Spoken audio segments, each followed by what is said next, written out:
Doctor कलाम के बारे में चर्चा करेंगे। डॉक्टर कलाम जो हैं वे भारत के महान वैज्ञानिक थे। उन्हें 1997 में भारत रत्न पुरस्कार से सम्मानित किया गया था। मित्रों, 2002 से लेकर 2007 तक वे हमारे भारत देश के राष्ट्रपति पद पर आसीन रहे। तब उन्होंने यह प्रश्नोत्तरी शैली के रूप में जो साक्षात्कार है उसका आयोजन किया था, यानी कि सवाल बाद मन के जवाब डॉक्टर कलाम के, यानी कि छोटे छोटे बच्चों के मन के प्रश्नों के उत्तर उन्होंने बड़े ही सहज स्वभाव से उन्होंने उत्तर दिए थे। और यह कार्य उन्होंने जब राष्ट्रपति पद पर आसीन थे तब किया था। उन्हें बच्चों से बहुत लगाव था। मित्रों, डॉक्टर कलाम जो हैं वे बड़े ही सरल नम्र स्वभाव के थे। उन्होंने कई मिसाइल बनाई और वे मिसाइल मैन के नाम से ही प्रसिद्ध थे। तो चलो हम उनके बारे में कुछ और जानकारी प्राप्त करें। फिर यह जो इकाई है सवाल बाद मन के जवाब डॉक्टर कलाम के, उसके बारे में देखें कि कहाँ कहाँ से विद्यार्थी आए हैं और डॉक्टर कलाम से कैसे कैसे प्रश्न पूछते हैं और डॉक्टर कलाम उन प्रश्नों का उत्तर किस तरह देते हैं। मित्रों, इस इकाई में बताया गया है कि हमारा जो अभ्यास है, हमारा जो शिक्षण है, प्राथमिक शिक्षण, वह मातृभाषा में ही होना चाहिए। तो मातृभाषा यानी क्या? तो मातृभाषा यानी कि माता की ओर से या फिर परिवार की ओर से मिली हुई भाषा। यानी कि हम गुजरात में रहते हैं तो हमारी मातृभाषा गुजराती है, महाराष्ट्र में रहते हैं उन लोगों की मातृभाषा मराठी है, तमिलनाडु में जो लोग रहते हैं उन लोगों की मातृभाषा तमिल। इस प्रकार प्राथमिक शिक्षण मातृभाषा में ही होना चाहिए, ऐसा वे मानते थे। फिर उनका कहना यह भी था कि अगर विद्यार्थी अभ्यास में अच्छा प्रदर्शन करे तो उस विद्यार्थी को सरकार की ओर से अच्छी शिष्यवृत्ति भी मिल सकती है पढ़ाई के लिए, अगर विद्यार्थी मेहनत करता है तो। फिर वे हमारे देश की प्रगति के बारे में भी चर्चा करते हैं।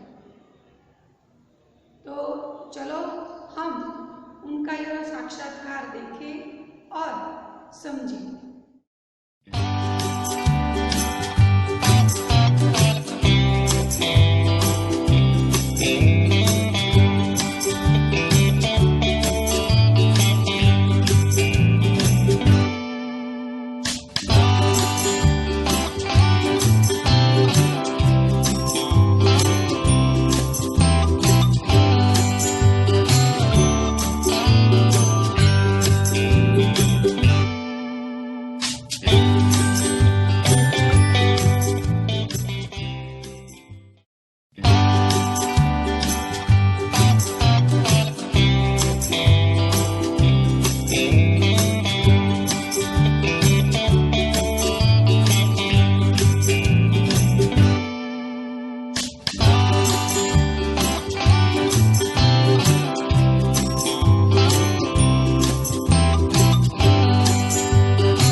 क्या आप अपने बचपन की कोई यादगार घटना हमें सुना सकते हैं? कक्षा 5वीं के मेरे शिक्षक श्री शिव सुब्रमण्यम अय्यर की एक बात मुझे याद है। एक दिन कक्षा में वे हमें बता रहे थे कि कोई पक्षी कैसे उड़ता है। उन्होंने हमें रामेश्वरम के समुद्र तट पर ले जाकर इसका जीवंत उदाहरण दिया। वह ऐसी यादगार घटना थी जो मेरे मन मस्तिष्क में हमेशा के लिए बैठ गई। इसी से मुझे आगे विज्ञान पढ़ने की प्रेरणा मिली।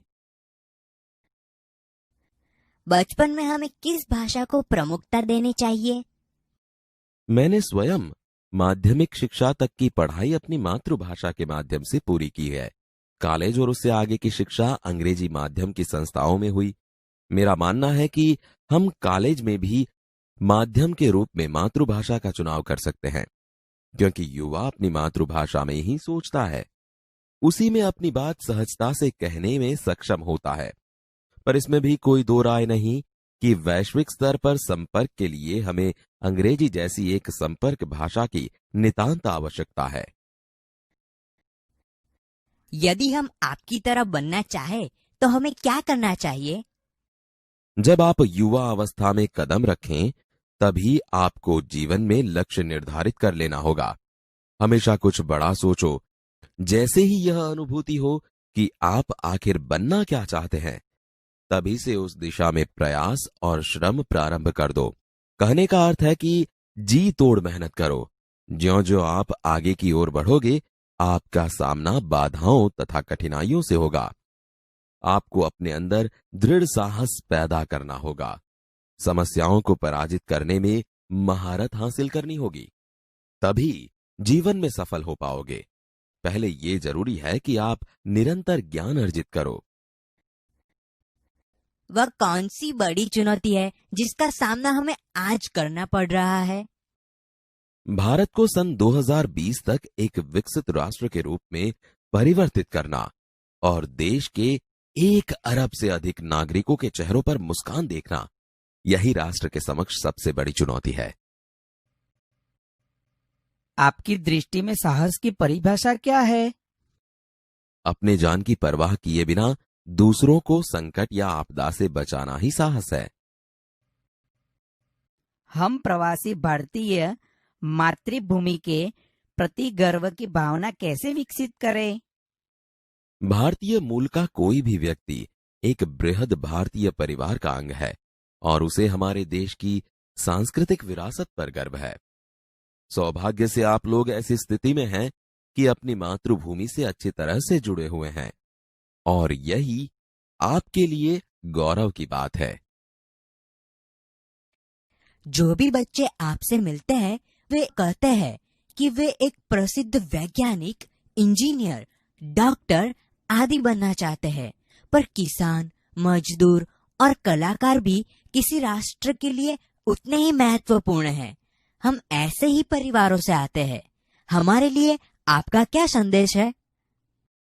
किसान, मजदूर, कलाकार और दस्तकार, ये सभी हमारे राष्ट्र के अभिन्न अंग हैं। राष्ट्र निर्माण में हमें उन सभी की सेवाओं की समान रूप से दरकार है। आप सभी को चाहिए कि अपने अपने क्षेत्रों में खूब उन्नति करें। आप कहते हैं कि भारत 2020 तक विकसित राष्ट्र बन जाएगा, पर निरंतर बढ़ती जनसंख्या और बेरोजगारी इसे संभव होने देगी? विकास स्वयं जनसंख्या वृद्धि को रोकने की अचूक औषधि है, जिसमें जन शिक्षा, विशेषकर स्त्री शिक्षा की बात भी सम्मिलित है। इससे छोटा परिवार सुखी परिवार की मान्यता को बल मिलता है। भारत 2020 का मिशन यहां के युवाओं को रोजगार के पर्याप्त अवसर सुलभ करवाएगा। ग्रामीण क्षेत्रों में बड़ी संख्या में उद्योग धंधे स्थापित किए जाएंगे, जिससे उन क्षेत्रों में रोजगार के प्रचुर अवसर पैदा होंगे। आपको ऐसा क्यों लगता है कि 2020 तक भारत विकसित राष्ट्र बन जाएगा? भारत की जनसंख्या 1 अरब से अधिक है। इसमें 54 करोड़ लोग 25 वर्ष से कम आयु के हैं। ये हमारी राष्ट्र शक्ति है। भारत को 2020 तक विकसित राष्ट्र में परिवर्तित करने के लिए हमारे पास प्रचुर प्राकृतिक संसाधनों के साथ ही सुनियोजित खाका भी उपलब्ध है। 54 करोड़ युवाओं के विचारों की एकता निश्चय ही इसे विकसित राष्ट्र में परिवर्तित करने में सफल होगी।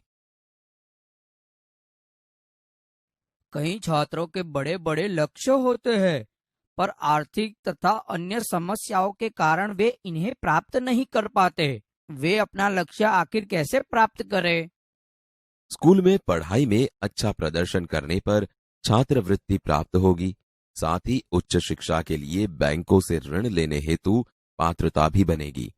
जीवन में ऊंचा लक्ष्य निर्धारित करने पर बाधाएं तो आती ही है। हमें कठोर परिश्रम और उत्कृष्ट कार्यों से इन्हें पराजित करना होगा। विघ्न बाधाओं से व्यक्ति को पराजित नहीं होना चाहिए। भारत को विकसित राष्ट्र बनाने में राजनीतिज्ञ की क्या भूमिका होनी चाहिए? जिम्मेदार राजनीतिज्ञ दूरदर्शितापूर्ण नीतियां बनाता है। महात्मा गांधी ने निष्ठा के राजनीतिक सिद्धांत को सत्य, अहिंसा तथा निस्वार्थ भावना में ढालते हुए ब्रिटिश शासकों के विरुद्ध अपनी लड़ाई छेड़ी थी।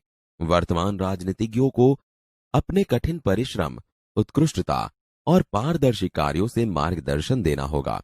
साथ ही गरीबी रेखा से नीचे रह रहे लगभग 26 करोड़ भारतीयों के उत्थान के लिए भी कार्य करना होगा। रक्षा की दृष्टि से विजन 2020 का लक्ष्य पाने में महिलाओं की क्या भूमिका हो सकती है? विजन 2020 में रक्षा अनुप्रयोग के क्षेत्र की महत्वपूर्ण प्रौद्योगिकियों के विकास पर विचार किया गया है। राष्ट्रीय सुरक्षा की बात भी विजन 2020 का एक अभिन्न अंग है। सशस्त्र सेनाओं में नियुक्ति के लिए पुरुष और महिला के आधार पर कोई भेदभाव नहीं किया जाता। तीनों सेनाओं में पर्याप्त महिला अधिकारी नियुक्त हैं। राष्ट्रीय रक्षा क्षमताओं में वृद्धि के लिए महिलाएं उच्च स्तरीय सामरिक सेना बहुगुणक उपकरणों पर कार्य करके भी अपना सहयोग दे सकती हैं। क्या हम अति विशिष्ट व्यक्तियों के दौरे पर हो रहे अनावश्यक खर्चे कम नहीं कर सकते? तुमने इस मंच पर एक बड़ी सी कुर्सी देखी होगी। वह कुर्सी अब यहां पर नहीं है। ठीक ऐसे ही अनुत्पादक चीजों पर हो रहे अनावश्यक खर्च भविष्य में नहीं होंगे।